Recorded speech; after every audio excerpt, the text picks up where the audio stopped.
বাংলাদেশের সরকারি চাকরিজীবীদের নবম পে স্কেল নিয়ে চলছে নানা আলোচনা। 1 জুলাই থেকে নতুন পে স্কেল কার্যকর হওয়ার কথা থাকলেও এখনো প্রজ্ঞাপন জারি করেনি সরকার। সেই সঙ্গে প্রশ্ন উঠেছে, এই পে স্কেল কার্যকর হলে আন্তর্জাতিক মুদ্রা তহবিলের ঋণ কর্মসূচিতে কোনো প্রভাব পড়বে কিনা। এবার সেই প্রশ্নের উত্তর সহ জানা গেল পে স্কেলের সর্বশেষ অবস্থা। বিস্তারিত জানাচ্ছেন শেখ ফরিদ। IMF বলল 2 বছর পিছিয়ে দাও, কিন্তু সরকার কি থামলো? একদমই না। IMF এর সমস্ত আপত্তি উড়িয়ে দিয়েই আগামী অক্টোবরে নবম জাতীয় পে স্কেলের গেজেট প্রকাশের জন্য জোর প্রস্তুতি নিচ্ছে সরকার। কার কত বেতন বাড়ছে?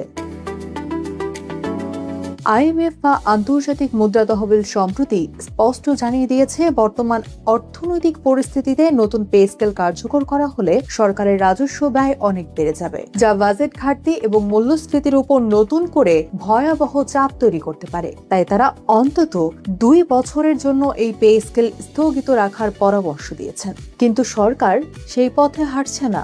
ঢাকা সফররত IMF প্রতিনিধিদের সাথে অর্থ বিভাগের একাধিক বৈঠক হলেও সরকার সিদ্ধান্ত নিয়েছে তারা দীর্ঘসূত্রতায় যাবে না। আগামী অক্টোবরে থাইল্যান্ডে অনুষ্ঠিত হতে যাওয়া IMF বিশ্বব্যাংকের বার্ষিক সভার আগেই নবম জাতীয় পে স্কেলের গেজেট প্রকাশ করতে চায় সরকার।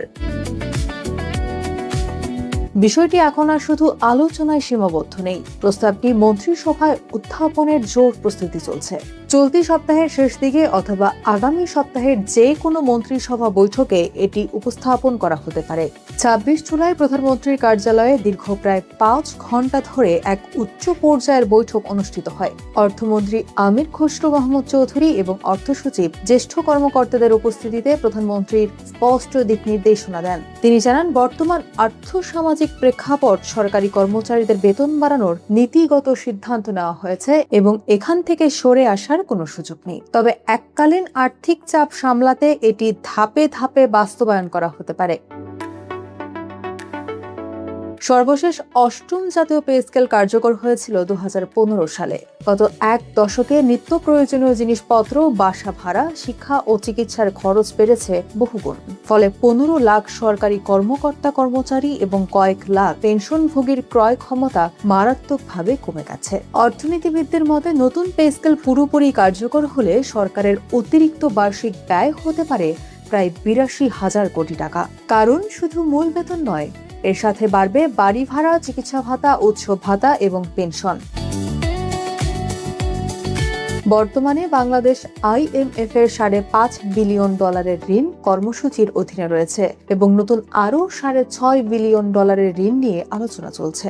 এত বড় অর্থনৈতিক চাপের মধ্যেও প্রশাসনকে গতিশীল ও দক্ষ রাখতে সরকার বিকল্প মডেল, যেমন নিম্ন ও মধ্য গ্রেডের কর্মচারীদের অগ্রাধিকার দিয়ে ধাপে ধাপে বেতন বৃদ্ধির পরিকল্পনা করছে।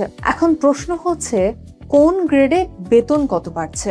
সত্যি বলতে সরকার এখনো নবম পে স্কেলের চূড়ান্ত বেতন কাঠামো বা গ্রেড ভিত্তিক তালিকা প্রকাশ করেনি। তাই গেজেট প্রকাশের আগে নির্দিষ্ট কোনো অঙ্ক বলা সম্ভব নয়। তবে সচিব কমিটির সূত্র থেকে যা জানা যাচ্ছে, প্রথমত, প্রথম থেকে 20তম সব গ্রেডের মূল বেতন পুনর্নির্ধারণ করা হবে।